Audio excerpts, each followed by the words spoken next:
Hello wonderful person, this is Anton, and today we're going to be discussing one of these somewhat unusual topics that we've actually tackled a few years back, the idea behind fish intelligence. And specifically, we're going to be discussing these somewhat unusual tiny fish that most of us would probably never even notice that are currently challenging everything we know about the evolution of intelligence and consciousness. And well, specifically, we're going to be discussing this fish, Labroides dimidiatus, also known as a cleaner wrasse. And while you might have seen these fish in certain nature documentaries, because as the name implies, their main job is to basically clean other fish. As a matter of fact, you're normally going to find them next to some other fish because they get most of their nutrition from the skin of fish that are much larger than them. And here's actually a really interesting picture by Silky Baron, where the cleaner wrasse seems to be coexisting next to a giant moray eel. And so here we're talking about this really tiny striped fish that sometimes acts as a dentist and sometimes acts as the skin cleaner, mostly for much larger predators and for much larger fish. And most of their nutrition comes from the dead skin of these fish and from picking various parasites. And so imagine the surprise of the scientific community when some of the recent Japanese studies discovered that this somewhat unusual fish possesses a level of intelligence and self-awareness that has previously been only attributed to some of the most complex animals like us and some other mammals. And so here, based on several experiments from the Osaka Metropolitan University of Japan, Sogawa and the team you see right here reported a very unexpected discovery of self-recognition and intelligence inside this super tiny fish. And so let's discuss this discovery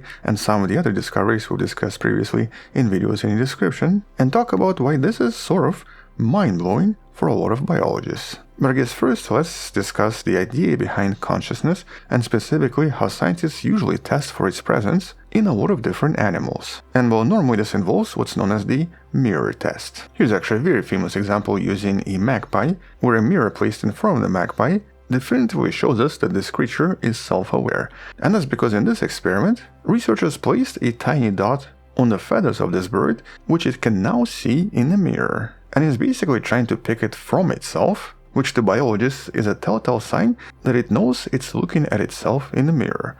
That's basically the definition of self-awareness. This is a very famous test, and it's been used in a lot of different animal studies, but only a few animals can usually pass it. And so for over the years, this has become a kind of a gold standard for testing animal self-awareness. And it's actually a really simple test as well, with very simple conclusions and somewhat easy to interpret results. If the animal sees the reflection and tries to scrape the mark off, it means that they're probably aware of their own existence. They probably know that this is not some kind of a different bird or different fish. In contrast, young children, and pretty much most of the animals out there, generally cannot recognize themselves and actually think it's someone else. So for example, for people, the idea of self-recognition only becomes apparent in 15-month-old babies. And so basically for the first year of our lives, we're not really self-aware yet. But the thing is, even when it comes to more complex animals, over many different decades of experiments, only certain animals have been discovered to be self-aware. For example, most of the great apes,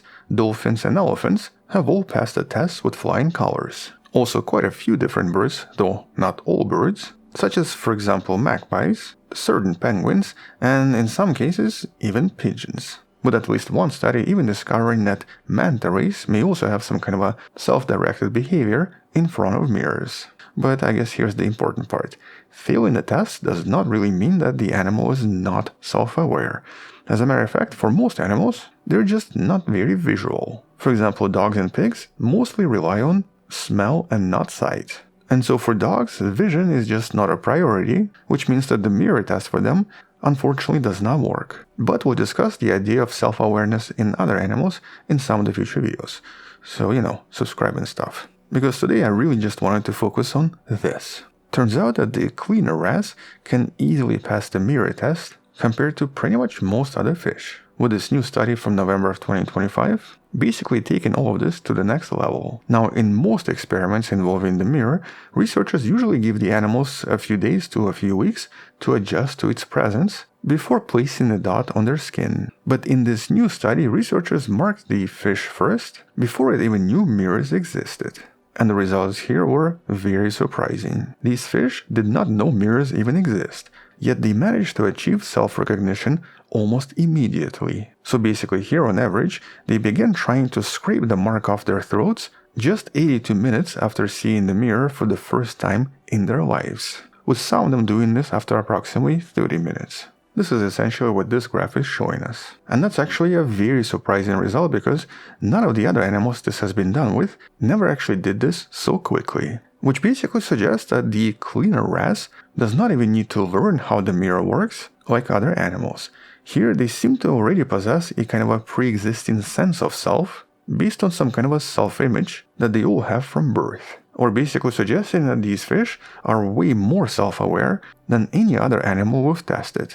With the second shocking surprise coming from a slightly different experiment from the same study, involving the behavior referred to as contingency testing. This is actually something we usually see in dolphins and manta rays, where they very often start to blow bubbles in front of the mirror and then watch them rise to see how the reflection reacts.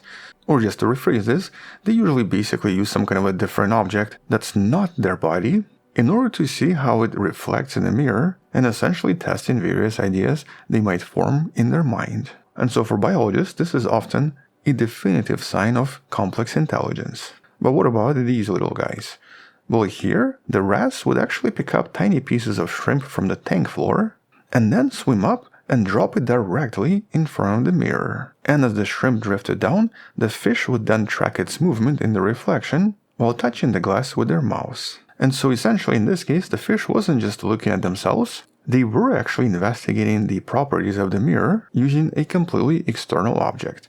Now obviously here we have no idea what they were doing, but they were definitely conducting actual experiments just to see how this new reflected world seemed to operate.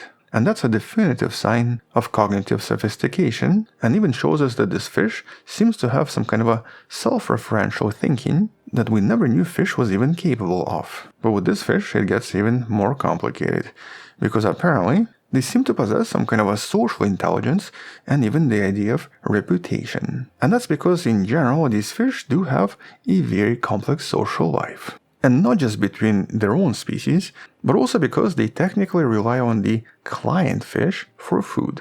And so here they have to maintain a kind of a good reputation for that bigger fish not to first of all eat them, and to also allow them to pick their skin. And so here studies have shown that cleaner wrasse actually cheat a lot less when they seem to have other fish waiting in line. Or basically when you have a bunch of bigger fish that are waiting for these cleaner wrasse to clean them, they're a lot less likely to cheat and are a lot more likely to be very gentle. In other words, they don't really bite their clients too hard, because if they do bite someone too hard and try to get a more nutritious mucus instead of just parasites, the bigger fish or the client basically leaves because it obviously doesn't feel comfortable. And in that sense, other fish watching them tends to actually avoid that specific cleaner wrasse. So here the bigger fish remembers which fish seems to hurt. But in response to this, a lot of cleaners usually actually work in male-female pairs. And here they have a super strange partnership. And so researchers actually observed that if the female tends to cheat,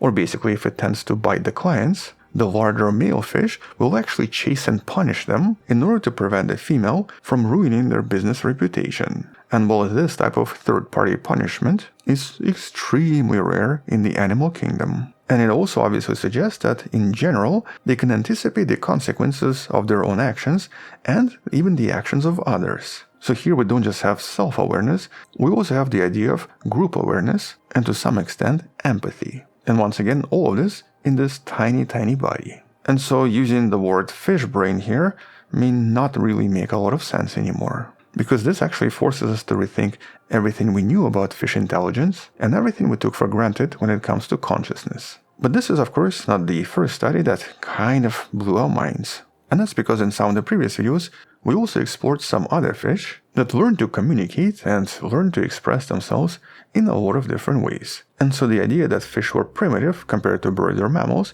is simply incorrect. With some types of catfish even being able to recognize human voices even after 5 years. In this case, it's usually a voice that's calling them to bring them food. And some other fish, like mosquito fish and stingrays, can even count and perform simple addition and subtraction. Not to mention that some fish, like archerfish, can even use tools in order to extract food. But at the same time, if we discuss the idea of brain-to-body ratio, we also have to mention mormyrids, also known as the elephant nose fish.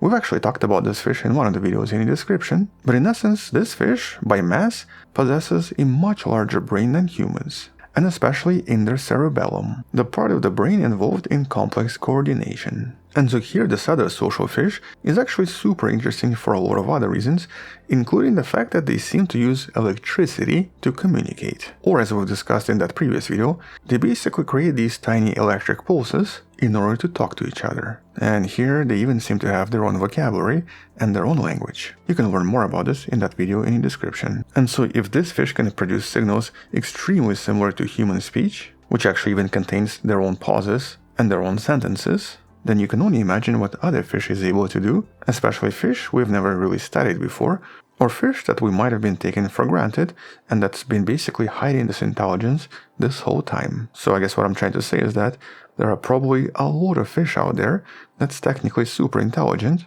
and we have no idea that it is. And when it comes to these little guys, their brains are so complex that they actually require extremely high energy, consuming 60% of oxygen the fish takes in. And that's about 3 times as much as humans. So yeah, if anyone's going to be taking over the planet after us, it might be these little guys. But on a more serious note, okay, so why exactly is this important? Well, first of all, when it comes to complex intelligence, so far we have clues and evidence that fish seem to possess all of the requirements. Once again, they possess memory and learning. They're able to use tools and solve problems using additional reasoning. They display social and cooperative behavior and communication, and they're self-aware. But when it comes to, I guess, more psychological and human-based discoveries, this also kind of helps us understand this idea of consciousness that we still don't really have a good definition for. And normally there are 2 main theories on how we think consciousness evolved. One is sometimes referred to as the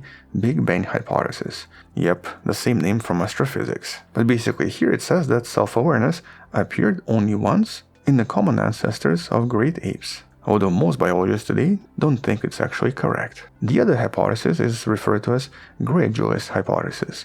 Here it suggests that self-awareness is a kind of a scale that evolved across many different groups. And if this hypothesis is correct, based on the discoveries from this tiny fish, we can now assume that these mental processes might be conserved across almost all vertebrates and might have actually evolved with bony fish first, approximately 450 million years ago. Which means that a lot of fish out there could be self-aware at least to some extent. And that's of course quite a big implication for animal welfare. But this also impacts the more recent studies in artificial intelligence. Because here, as we try to understand how simple biological systems can produce this complex awareness, we can start to connect this to the idea of AI and basically find out if AI could also be self-conscious and self-aware, or if this is something that only develops in animals that possess a brain and are able to interact with their environments. But as always, we're going to be exploring these ideas in some of the future videos because this is a pretty complex topic. On that note though, you can find all of the studies and links in the description below, and we'll definitely come back and discuss this in the next few months.